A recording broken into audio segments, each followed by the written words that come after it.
What's up, everyone, and welcome back to Movie Raised.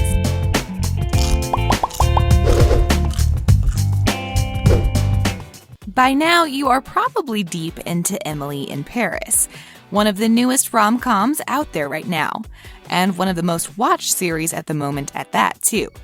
One more series from the Sex and the City creator Darren Star. But even though you have already watched it, we bet you haven't noticed some of the things and details about the series that you would notice the second time you watch it, and the resemblance they provide, whether it is an homage or just another meaning. Enjoy. Emily's camera phone case. It might have not been on purpose at first, but as the script was coming through and the filming of the series began, Emily's phone case became a signature item for her, just the same way Carrie had her namesake necklace. As we all know, Emily loves photography, so wearing a big camera around her neck just emphasizes her character in the series. However, at first, Darren wasn't sold to the idea of it becoming an everyday thing for Emily, but eventually, after convincing came from the crew that worked with Star, he was told and said that it is a genius from Patricia that came out of nowhere, but it is there to stay. Nice to meet you, neighbor. Enchanté. Bonsoir. Emily's earrings and tulle skirt. In one episode, Emily is seen wearing hoop earrings with her name on it, just like Carrie Bradshaw wore the necklace with her name on it, paying yet another homage. The earrings were made by Field, the person that made both the earrings and the necklace way back too. One other comparison and something we get to see from Carrie that is worn by Emily in the series is the tulle skirt, which for everyone seemed familiar and kind of already seen, but never knew that Carrie also wore the same design of a skirt, with the difference only being in the color of it.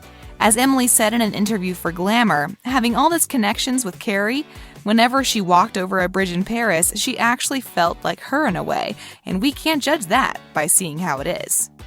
We work to live. Yes, it's good to make money, but what you say is success, I say is punishment. The luxury hotel cameo. This is one of the details that only die-hard fans of SATC would recognize. And for all others that have watched both of the shows, we are here to help you out. The luxurious Hotel Plaza Athénée is the one where Carrie stayed during the series finale. It is this hotel where she splayed out on a bed in that Oscar de la Renta dress, and also the hotel where she ran after Big on the stairs. And the hallways are all that memorable and can be easily seen in a scene where Emily stays and walks through the same hallways as Colin said. Emily grew up watching the SATC series, and staying there has a big impact on her in the series, and it shows how much it means for her to be there at that point in her life. Bang anytime. You're funny.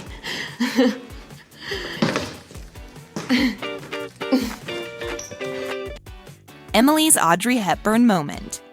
We talked and talked about the references to Carrie, but have you noticed the other reference that Emily has to Audrey Hepburn? Patricia Field, the costume designer for the show, one of the best out there, wanted for Emily to have a reference in her fashion style to none other than Audrey Hepburn.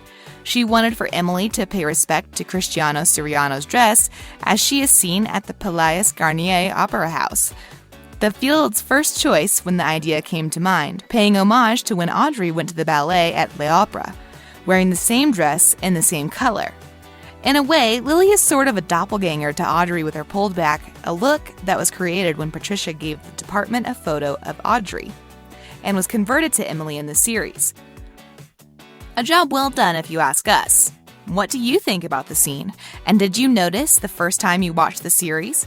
Tell us down in the comment section below if you have already noticed some of the details and things we have already pointed out before moving forward. Emily is a fan of Sex and the City. As Lily said in an interview, she sees Emily as a fan of Sex and the City, and that Emily admires Carrie Bradshaw in a lot of ways, and that even though Carrie's stay in Paris was much shorter than Emily's, she is very much impacted by her in many ways. Emily can be seen as a fan of Carrie because of her thinking and what she wears throughout the series, and what would Carrie do in the situation even. She is not a clone of hers, far away from that. She is her own person, but we can see the considerations she takes from Carrie, and the drawn inspiration about her looks, actions, and emotions when the events surrounding her are considered. Sorry, I thought this was my apartment. 5th floor? This is the 4th floor. Patricia Field's personal closet. Next on our list, we have a particular detail that is not for all of you, but rather the ones that are devoted to the series, the cast, and the crew as a whole. Throughout the series, there are many looks that Emily is pulling off, whether she is taking a walk, going on an adventure, attending a restaurant, or going to work. But there are some times that she was actually wearing some of Patricia's personal closet items. As Field says, whenever she is working for a TV show, of course she is bringing with her some items, which she might use in the production and filming of the series. This was the case with Emily in Paris. Sometimes the variety of items in the world are not enough, and not the thing that the cast needs to Patricia comes into action, to give some of her own items to the cast to wear for the perfect shot. Items seen in the series are the MCM backpack and also Hood by Air jacket. Emily's residence. We don't know how big of a fan you are of history and how well you know Paris's landmarks, but one of the places the series goes is the square called de l'Estrapade.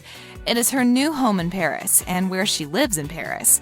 However, this is the same square that was very famous for another reason way back in time, and from where it got its name from. The name is actually taken from a torture method that was popular during the Renaissance period until 1967. The cute little place was the place for torture, and where the torture instrument was placed in the 17th century. The place where Emily finds joy in the chocolate croissants and makes out with hot French chefs is that exact same place. And that is why, to some of you might have seemed familiar. The Tour of Paris. Right from the start of the series, when Emily goes to Paris, upon her arrival, she gets into a cab to do some touring around the city and get to know it better, where everything is, and try to manage her way down to the office. However, if you connect the dots and align them on a map, all the monuments and places that Emily visited in the same chronological order as the tour is held in the series, the tour makes zero practical sense. Considering how big Paris is and how the traffic can be, traveling from one side of the city to the other can be a huge deal. But the taxi driver did it with no second thought. We just hope that Emily gave him a generous tip because he went out of his way many times to show her the sights. The burger Emily swoons over. Throughout the series, we can see all our favorite characters visit many actual restaurants in Paris, whether to have a glass of wine, have a cup of coffee, or have a nice meal. One particular scene we want to emphasize is when she has her lunch at Ralph Lauren's Parisian restaurant, and she orders a cheeseburger that she loves very much. Now, considering all of the places are real and you can actually eat at the same ones Emily has gone to, if you look at the menu of the restaurant online, you can see that the same one she orders is actually $36. No wonder she likes it so much, right?